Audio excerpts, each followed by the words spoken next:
Welcome back everybody to the Cirque Show 24/7. This is episode 7 of AMC's Walking Dead, entitled When the Dead Come Knocking. So let's get right into it because it was a very great episode.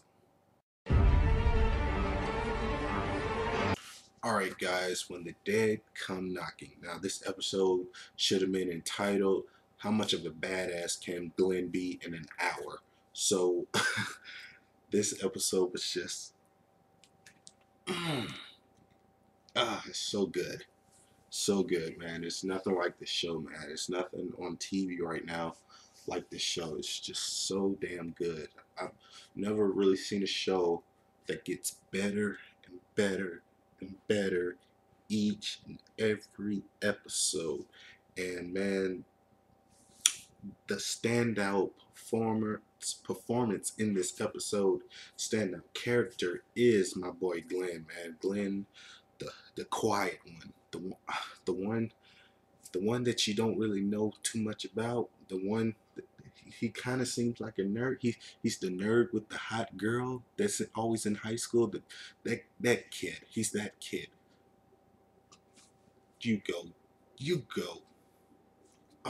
Glenn, man, Glenn, just a badass, man. Not giving away nothing this episode. You know, sticking with his morals, not being a sellout, not giving away any directions to get to the prison, not telling Merle a damn thing, and so many points. If you ever doubted Glenn, if you didn't like him, this was the episode to get behind Glenn, because man, that guy,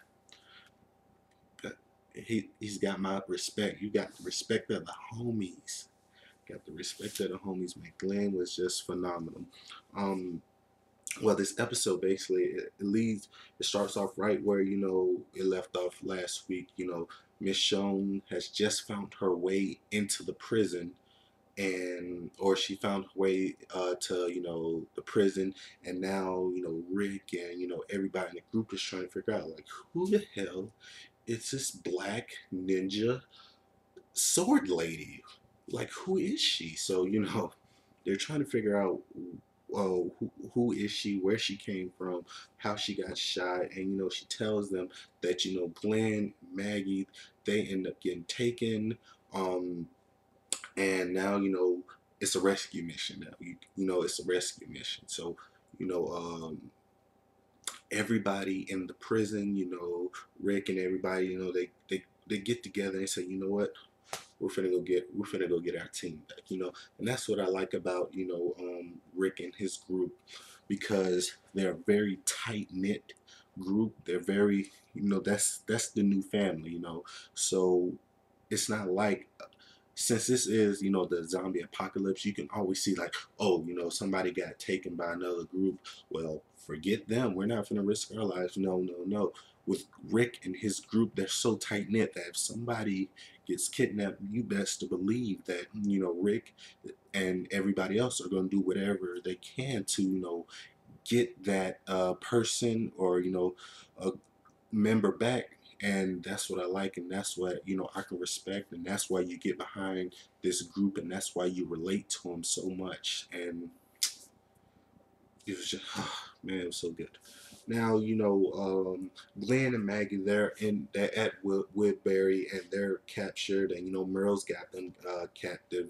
And Merle, man, I'm a Merle guy, you know, I like Merle, but man, I don't know who was the bigger asshole today.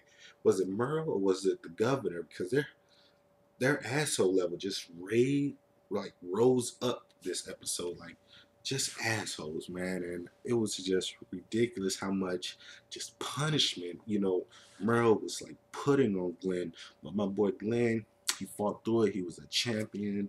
He found, man, like I said, I got worried for a second, like when Merle's like sick the like released the, you know, the zombie on Glenn. I was like, man, this is it for him. This is it. This is it for Glenn, man. You know, he's a goner, but, you know, Glenn, he found the way, and that's what I like. It just brought it just brought more respect to him as a character, and just like a badass. But like I said, man, Merle, man, he was just an asshole, man, just doing whatever he could just to get information.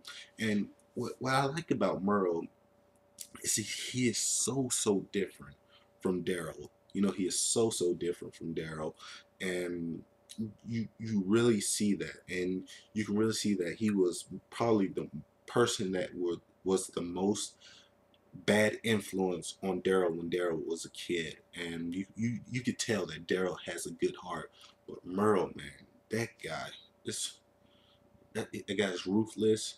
He's a jerk, and you know, just he's just a very dirty person.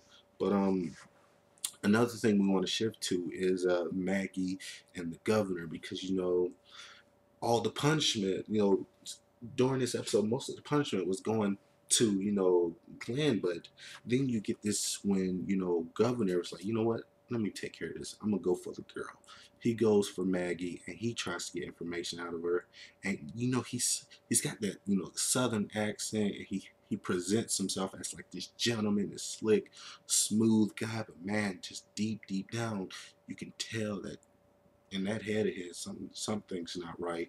And it's a very interesting character because the way he presents himself is just such a wholesome and gentleman. But man, when you get down to the nitty gritty, you really see like, man, this guy is fucking crazy. You know, he is crazy. And just that whole scene with him and Maggie, and him telling Maggie to take off her clothes was just very uncomfortable and just very like, sinister and very maniacal and just very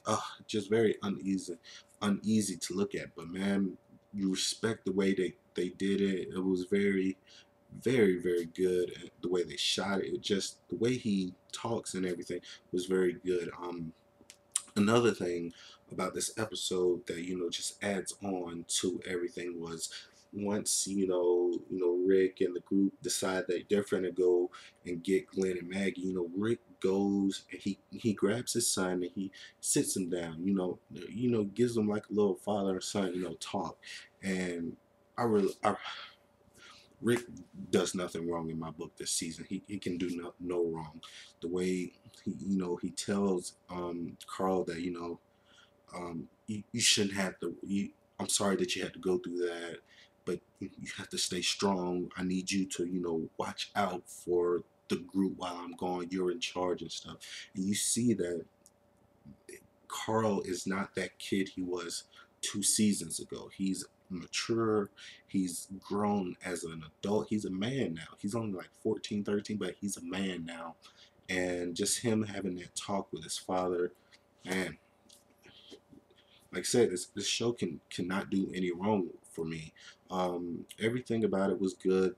Um, the only thing to top it, man, the only thing I want to see in this episode or before the season ends is I just want to see Michonne and Daryl fight zombies. Just them two. That's all. That's all I want to see. It's just them two in the field, whole bunch of zombies, sword, bow.